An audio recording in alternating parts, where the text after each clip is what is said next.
लीलया कुचेलमौलिपालितं कृपाकरं नीलनीलमिन्द्रनीलनीलकान्तिमोहनं बालनीलचारुकोमलालकं विलासगोपालबालचारचोरबालकृष्णमाश्रये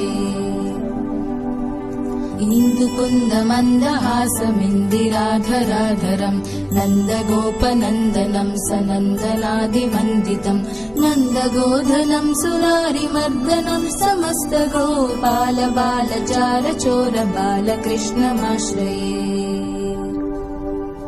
वारिहारहीरचारुकीर्तितं विराजितं द्वारकाविहारमम्बुजारिसूर्यलोचनं भूरिमेरुधीरमादिकारणं सुसेव्य गोपालबालचारचोरबालकृष्णमाश्रये शेषभोगसायिनं विशेषभूषणोज्ज्वलं घोषमानकिङ्किणी विभीषणादिपोषणं शोषणाकृताम्बुधिं विभीषणार्चितं पदं गोपालबालचारचोरबालकृष्णमाश्रये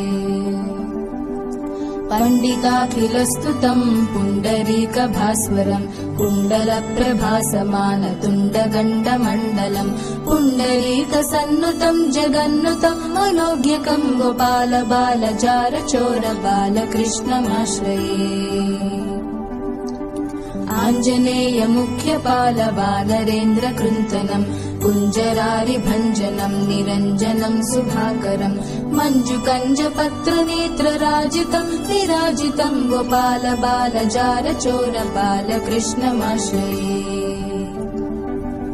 रामणीययज्ञधाम भामिनी वरप्रदं मनोहरं गुणाभिराममुन्नतोन्नतं गुरुं सामगानवेणुनादलोलमर्चितास्तकं गोपालबालचारचोरबालकृष्णमाश्रये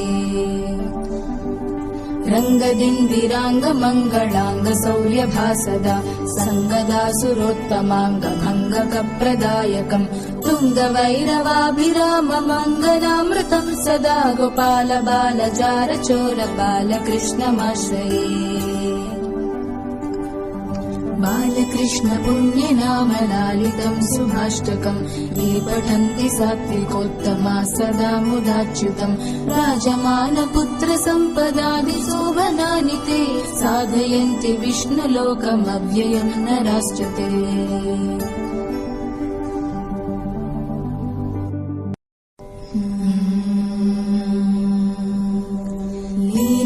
कुचेलमौलिपालितं कृपाकरं नीलनीलमिन्द्रनीलनीलकान्तिमोहनं बालनीलचारुकोमलालकं विलासगोपालबालचारचोरबालकृष्णमाश्रये इन्दुकुन्दमन्दहासमिन्दिराधराधरं नन्दगोपनन्दनं सनन्दनादिवन्दितं नन्दगोधनं सुरारिमर्दनं समस्तगोपालबालचारचोरबालकृष्णमाश्रये वारिहारहीरचारुकीर्तितं विराजितं द्वारकाविहारमम्बुजारिसूर्यलोचनं भूरिमेरुधीरमादिकारणं सुसेव्य गोपालबालचारचोरबालकृष्णमाश्रये